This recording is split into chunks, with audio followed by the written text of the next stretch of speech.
waa da'yar Soomaaliyeed oo si durugsan loogu carbiyay xirfadda hogaaminta ciidamada.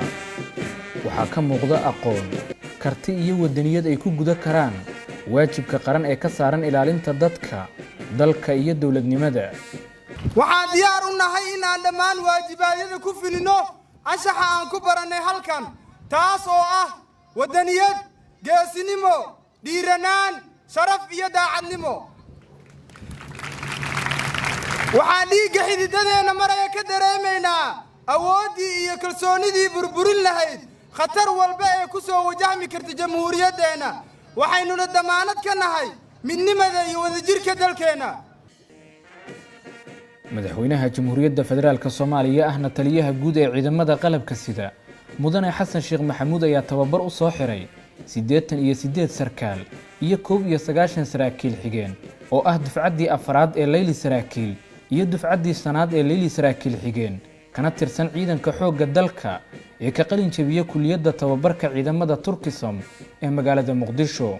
saraakiisha iyo saraakiil xigeenadan oo dhammaantood ah dhalinyaro ka qalin jabiyay jaamacadaha iyo dugsiyada sare ee dalka muddo sanad ahna halkan ku qaatay duruus ku saabsan tabaha hogaaminta ciidamada. waxa ay madaxweynaha iyo mas'uuliyiinta kale ee goobjoogga ahaa munaasabadda hortooda ku soo bandhigeen dhoolatusyo ka turjumayay casharada muhiimka ah ee la baray iyo sida ay ugu diyaarsan yihiin ka qayb qaadashada halganka dalka looga xareynayo nabaddiidka. madaxweynaha Jamhuuriyadda Federaalka Soomaaliya mudane Xasan Sheekh Maxamuud oo saraakiisha iyo saraakiil xigeenada qalin jabiyay ugu hambaliyeeyay guusha ay ka gaareen xaqiijinta riyadoodii dheereed ee ka mid noqoshada halyeeyada xoogga dalka. waxa uu dul istaagay ahmiyadda ay muwaadinka ugu fadhiso ka qayb noqoshada difaaca dalka, isagoo uu kula dardaarmay inay kaalin muuqata ka qaataan halganka dalka looga sifeynayo argagixisada dibna loogu xoojinayo dawladnimada Soomaaliyeed. dardaarankaygu wuxuu yahay dalka difaaceeda kulama dardaarmayo waabad u dhaarateenba, waad joogtaan, waad taagantihiin, adikaa la taagan. inaad u dhaarateen waa idinku hambalyaynayaa.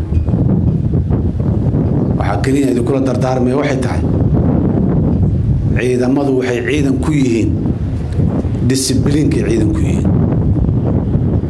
discibliinka in la ilaaliyo, quruxdaa u taagan tihiin iyo quruxdii maxaan ku rahdaa halkaan ay u mareen ama u soo istaageen wiilasheedii ka mid ahay haddaanay nidaam ku soconin sidaa uma qurxoonaadeen, haybadaana kama muuqateen. waalidiinta Soomaaliyeed ee ciidanka xoogga dalka ayuu madaxweynaha jamhuuriyaddu ku bogaadiyay garashadooda garab istaag ee dawladnimada oo uu tilmaamay in barbaarintoodii wanaagsaneed ay horseed u noqotay in ubadkoodu gaashaan u noqdaan dalka. shacabka iyo dawladda aynu walaalaha nahay ee Turkiga ayuu madaxweyne Xasan Sheekh Maxamuud uga mahad celiyay garab istaagga walaal ay u fidiyeen shacabka iyo dawladda Soomaaliyeed. ciidankuna wuxuu ciidan ku yahay discibliin, dharka iyo qoryaha uu sito ciidanku ma aha. dardaarankayga ugu weyn ugu muhiimsan waa kaas. intaas kadib mar kale waa idiin hambalyaynaya. waxaan rabaa halkaas si gaar ah inaan ugu mahad celiyo walaalaha Turkiga ee hadiyadan qaaliga ah na siiyey dhaqaalahooda, xooggoodii, caqligoodii, wiilashoodii iyo gabdhahoodii inoo soo diray si aan uga baxno duruufaha gaarka ah ama nuglaanta aan ku jirno. Shucayb Maxamed Cali, warbaahinta qaranka, Turkisom.